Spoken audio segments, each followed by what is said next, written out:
Assalamualaikum warahmatullahi wabarakatuh. Perkenalkan, saya Sally Febriani dengan NIM 233201101 dari program studi ilmu hukum semester 4. Di sini saya akan memenuhi tugas UAS mata kuliah hukum dan HAM, yaitu menjelaskan tentang efektivitas pengadilan HAM ad hoc di Indonesia saat ini.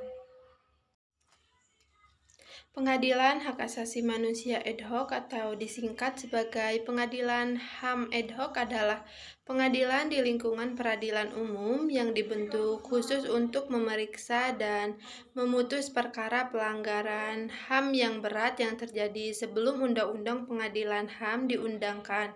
Pengadilan HAM ad hoc di Indonesia memiliki dasar hukum yang kuat secara formal dalam perundang-undangan nasional, yaitu Undang-Undang Republik Indonesia nomor 26 tahun 2000 tentang Pengadilan Hak Asasi Manusia. Pasal 43 dan 44 undang-undang ini secara eksplisit mengatur pembentukan pengadilan HAM ad hoc untuk mengadili pelanggaran HAM yang terjadi sebelum berlakunya undang-undang tersebut. Dalam hal ini, pasal 43 menyatakan bahwa pengadilan HAM ad hoc dibentuk atas usul Dewan Perwakilan Rakyat atau DPR berdasarkan peristiwa tertentu dan dengan keputusan Presiden. Pengadilan ini berada dalam lingkungan peradilan umum. Kemudian ada pasal 44 mengatur bahwa pemeriksaan dan upaya hukum di pengadilan HAM ad hoc dilaksanakan sesuai ketentuan undang-undang ini. Meski demikian, dalam praktiknya ada beberapa permasalahan terkait mekanisme pembentukannya yang tidak secara rinci diatur dalam undang-undang, yang menyebabkan ketidakjelasan prosedur pembentukan pengadilan HAM ad hoc setelah adanya penyelidikan dari Komnas HAM dan penyidikan Kejaksaan Agung. Hal ini menimbulkan kritik dan pemaknaan hukum yang berbeda, serta kendala dalam implementasi dan efektivitas pengadilan tersebut. Selain itu, Mahkamah Konstitusi pernah menegaskan dalam putusan nomor 18 garis miring PUU Pi garis miring 2007 bahwa pembentukan pengadilan HAM ad hoc harus didasarkan pada hasil penyelidikan dan penyidikan Komnas HAM dan Kejaksaan Agung, bukan semata dari dugaan DPR, sehingga aspek prosedural harus dipenuhi agar pembentukan pengadilan ini sah dan sesuai konstitusi. Dengan demikian, secara normatif pengadilan HAM ad hoc memiliki dasar hukum nasional yang kuat dan jelas, namun terdapat kendala teknis dan prosedural yang perlu disempurnakan agar pelaksanaannya berjalan efektif dan sesuai prinsip supremasi hukum serta perlindungan hak asasi manusia yang diamanatkan konstitusi. Efektivitas pengadilan HAM ad hoc di Indonesia saat ini dinilai masih rendah dan menghadapi banyak tantangan fundamental dalam menuntaskan kasus pelanggaran HAM berat. Kemudian ada beberapa poin utama tentang kondisinya, yang dimana salah satunya yaitu penyelesaian kasus sangat terbatas.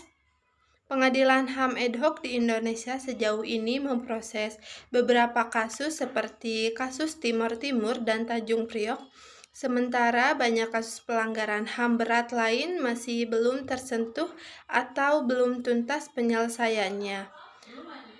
Kemudian ada pengaruh politik dan kurangnya kemauan politik. Pembentukan pengadilan HAM ad hoc memerlukan persetujuan politik di DPR, sehingga prosesnya rentan terhadap kepentingan politik dan seringkali tersendat atau tidak berlanjut. Hal ini menyebabkan banyak kasus yang diduga pelanggaran HAM berat tidak pernah sampai ke pengadilan. Kemudian ada juga keterbatasan prosedur dan aparat penegak hukum. Penegakan hukum dalam pengadilan HAM ad hoc sering kali terkendala oleh ketidakjelasan prosedur hukum acara, serta kurang optimalnya peran aparat penegak hukum yang belum menguasai karakter kejahatan HAM berat dan kurangnya koordinasi antara Komnas HAM dan Kejaksaan Agung. Proses bolak-balik berkas penyelidikan juga menciptakan ketidakpastian hukum. Kemudian ada juga faktor sosial, politik, dan budaya. Lemahnya penegakan HAM juga dipengaruhi oleh berbagai faktor sosial dan budaya, termasuk resistensi dari kalangan aparat keamanan yang seringkali diduga sebagai pelaku pelanggaran, serta minimnya dukungan politik untuk mengejar keadilan secara utuh. Kemudian juga ada Komnas HAM kurang efektif. Komnas HAM sebagai lembaga yang diharapkan menjadi motor penyelidikan dianggap belum memberikan dampak signifikan karena seringkali rekomendasi dan hasil investigasinya diabaikan oleh institusi penegak hukum. Belum sinkronnya sikap dan tindakan antara Komnas HAM dan Kejaksaan Agung makin memperumit situasi. Jadi keseluruhan efektivitas pengadilan HAM ad hoc di Indonesia dinilai masih sangat lemah dengan kecenderungan penyelesaian kasus yang stagnan dan minim hasil yang nyata bagi para korban dan keluarga. Selama belum ada perbaikan mekanisme, prosedur yang tegas, dan kemauan politik kuat, pengadilan HAM ad hoc hanya akan menjadi simbol formal, bukan sarana pencapaian keadilan substansif bagi pelanggaran HAM berat di Indonesia.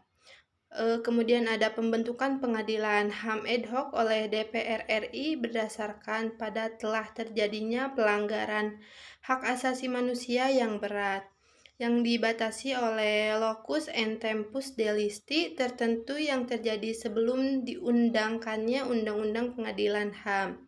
Adapun yang dimaksud dengan pelanggaran HAM yang berat meliputi kejahatan genosida dan kejahatan terhadap kemanusiaan. Kejahatan genosida adalah setiap perbuatan yang dilakukan dengan maksud untuk menghancurkan atau memusnahkan seluruh atau sebagian kelompok bangsa, ras, kelompok etnis, kelompok agama dengan cara membunuh anggota kelompok, mengakibatkan penderitaan fisik dan mental yang berat terhadap anggota-anggota kelompok, menciptakan kondisi kehidupan kelompok yang akan mengakibatkan kemusnahan secara fisik bagi baik seluruh atau sebagiannya, memaksakan tindakan-tindakan yang bertujuan mencegah kelahiran di dalam kelompok atau memindahkan secara paksa anak-anak dari kelompok tertentu ke kelompok lainnya. Kemudian ada juga yang dimaksud sebagai kejahatan terhadap kemanusiaan adalah yaitu salah satu perbuatan yang dilakukan sebagai bagian dari serangan yang meluas atau sistematik yang diketahuinya bahwa serangan tersebut ditujukan secara langsung terhadap penduduk sipil berupa pembunuhan, pemusnahan, perbudakan, pengusiran, atau pemindahan penduduk secara paksa, perampasan kemerdekaan atau perampasan kebebasan fisik lain secara sewenang-wenang yang melanggar asas-asas ketentuan pokok hukum internasional, penyiksaan, pemerkosaan, perbudakan seksual, pelacuran secara paksa, pemaksaan kehamilan, pemandulan atau sterilisasi secara paksa, atau bentuk-bentuk kekerasan seksual lainnya yang setara. Penganiayaan terhadap suatu kelompok tertentu atau perkumpulan yang didasari persamaan paham politik, ras, kebangsaan etnis, budaya, agama, jenis kelamin, atau alasan lain yang telah diakui secara universal, hal yang dilarang menurut hukum internasional. Kasus pelanggaran HAM berat di Timor Timur yaitu sekarang Timor Leste, terjadi terutama pada tahun 1999 seiring proses referendum kemerdekaan dari Indonesia. Dalam periode tersebut terjadi kekerasan sistematis yang meliputi pembunuhan massal, pengungsian paksa, penjarahan, pembumihangusan, serta tindakan kekerasan lainnya yang diduga dilakukan oleh aparat militer Indonesia dan kelompok milisi pro-Indonesia. Kemudian ada beberapa poin penting terkait kasus ini. Pada tahun 1999, Timor Timur mengadakan referendum yang menentukan kemerdekaannya dari Indonesia. Setelahnya, milisi pro-Indonesia bersama aparat keamanan melakukan serangkaian aksi kekerasan sistematis terhadap warga sipil yang mendukung kemerdekaan. Kekerasan ini juga meliputi pembantaian seperti yang terjadi di Gereja Suai di mana sekitar 200 warga sipil dan beberapa pendeta tewas. Komisi Penyelidikan Pelanggaran HAM di Timor Timur atau KPP HAM Timor Timur dibentuk oleh Komnas HAM untuk menyelidiki dugaan pelanggaran HAM berat di wilayah tersebut. KPP ini fokus pada beberapa kasus khususnya seperti pembantaian di Dili, penyerangan rumah Uskup Belo, Liquisa, Maliana, dan Suai. Timor Timur membuktikan adanya indikasi pelanggaran HAM berat yang secara internasional dikategorikan sebagai kejahatan terhadap kemanusiaan dan kejahatan perang. Namun, upaya pengadilan melalui pengadilan HAM ad hoc di Indonesia dianggap gagal karena vonis bebas pada beberapa terdakwa pejabat militer dan simbolisme satu pengadilan yang tidak memberi keadilan substantif bagi korban. Pemerintah Indonesia menghadapi tekanan besar internasional termasuk dari PBB untuk bertanggung jawab dan menyelesaikan kasus ini. Namun ada penolakan dari pemerintah Indonesia terhadap peradilan internasional memilih menggunakan mekanisme nasional yang sering dikritik tidak efektif. Kasus pelanggaran HAM berat yang paling menonjol di Timor Timur terjadi terutama pada tahun 1999 selama proses referendum kemerdekaan dari Indonesia. Kasus-kasus utama tersebut meliputi pembunuhan massal dan kekerasan sistematis di berbagai wilayah seperti di kompleks Gereja Suai di mana terjadi pembantaian sekitar 200 warga sipil dan pendeta. Selain itu ada pembunuhan di Kampung Debos, penyerangan dan pembakaran rumah-rumah penduduk, serta pembantaian di Maliana. Kemudian ada pengungsian paksa dan pembumihangusan atau politik bumi hangus yang meliputi pembakaran rumah dan infrastruktur oleh kelompok-kelompok milisi pro-Indonesia yang mendapat dukungan aparat militer TNI dan Polri, termasuk pemberian senjata dan logistik secara sistematis. Kekerasan seksual dan penahanan ilegal yang juga termasuk dalam berbagai laporan pelanggaran HAM berat di Timor Timur saat itu.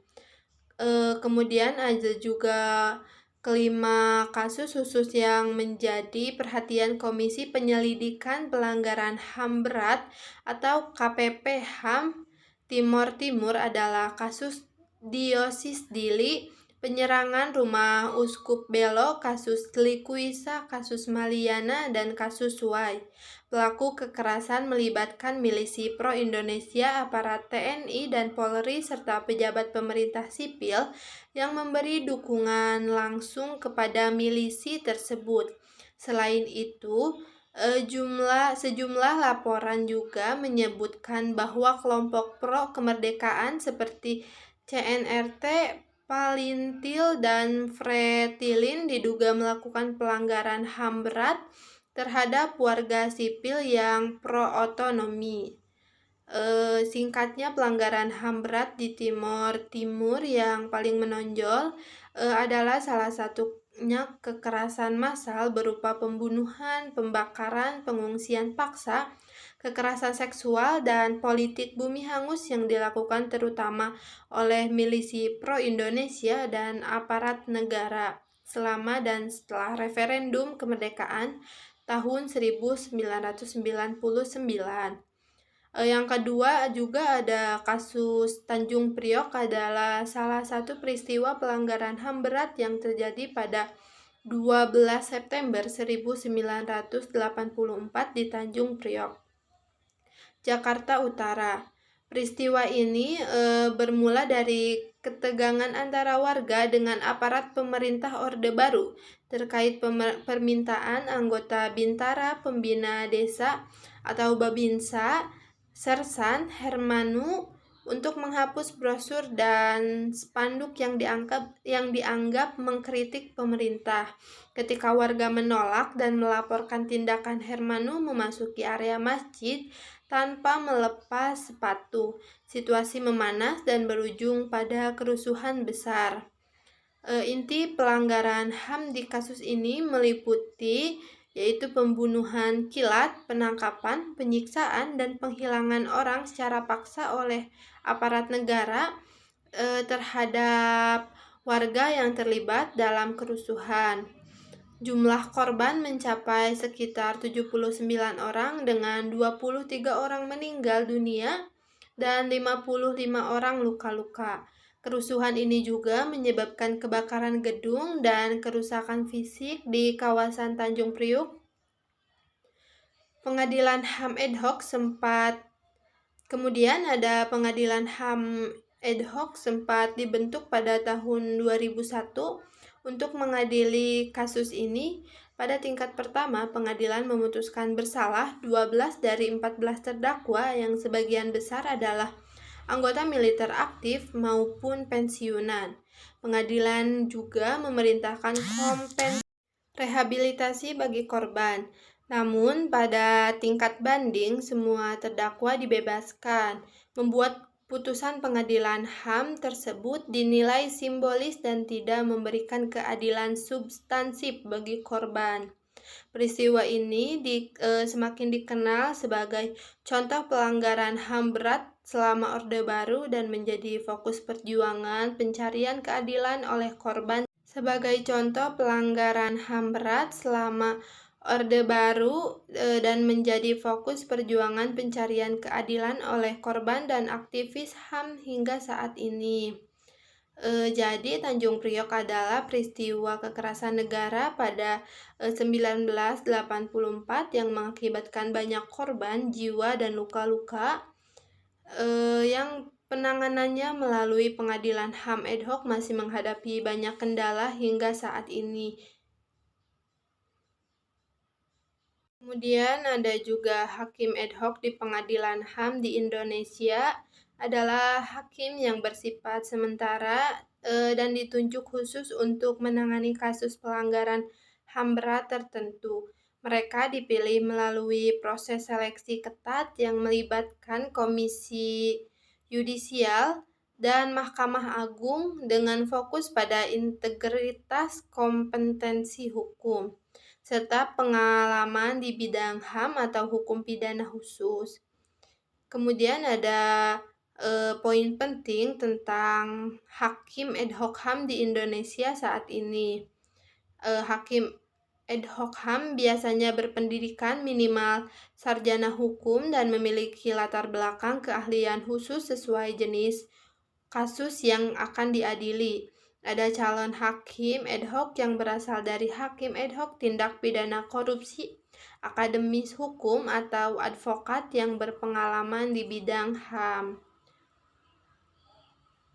HAM ad hoc di Indonesia saat ini dinilai kurang efektif dalam menyelesaikan kasus pelanggaran HAM berat masa lalu. Beberapa kendala utama yang menyebabkan efektivitasnya rendah meliputi belum terbentuknya pengadilan HAM ad hoc untuk kasus-kasus terbaru sampai kini.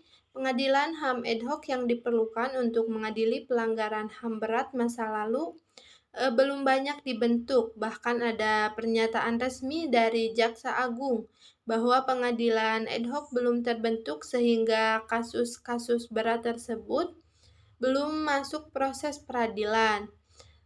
Kemudian ada juga keterbatasan alat bukti dan berkas perkara yang tidak lengkap. Penanganan kasus sering terhambat karena berkas penyelidikan yang disusun di Komnas HAM sering dianggap kurang lengkap dan tidak memenuhi standar alat bukti minimal yang dibutuhkan oleh kejaksaan. Kemudian juga ada prosedur hukum yang belum optimal. Regulasi hukum acara untuk pengadilan HAM ad hoc tidak lengkap dan berbeda dengan standar internasional seperti Statut Roma, sehingga proses peradilan tidak berjalan cepat atau efektif. Kemudian ada juga kendala koordinasi antara lembaga dan hambatan politik. Koordinasi antara Komnas HAM, DPR, dan Kejaksaan Agung belum efektif. Juga terdapat hambatan politik dan sosial budaya yang melemahkan penegakan hukum terhadap pelanggaran HAM berat. Kasus yang lama sudah terjadi karena banyak pelanggaran HAM berat terjadi bertahun-tahun lalu. Bukti dan saksi kunci sering sulit diperoleh yang makin memperparah kesulitan dalam proses pengadilan. Ringkasnya, pengadilan HAM ad hoc di Indonesia saat ini lebih berfungsi secara simbolis dan administratif daripada memberikan penyelesaian hukum yang substansif dan tuntas bagi korban pelanggaran HAM berat. Ada juga upaya perbaikan mekanisme, kelengkapan berkas perkara, dukungan politik, dan peningkatan kapasitas aparat penegak hukum sangat dibutuhkan agar pengadilan ini dapat berjalan efektif. Mungkin cukup sekian yang bisa saya paparkan. Terima kasih, mohon maaf apabila ada kesalahan. Wassalamualaikum warahmatullahi wabarakatuh.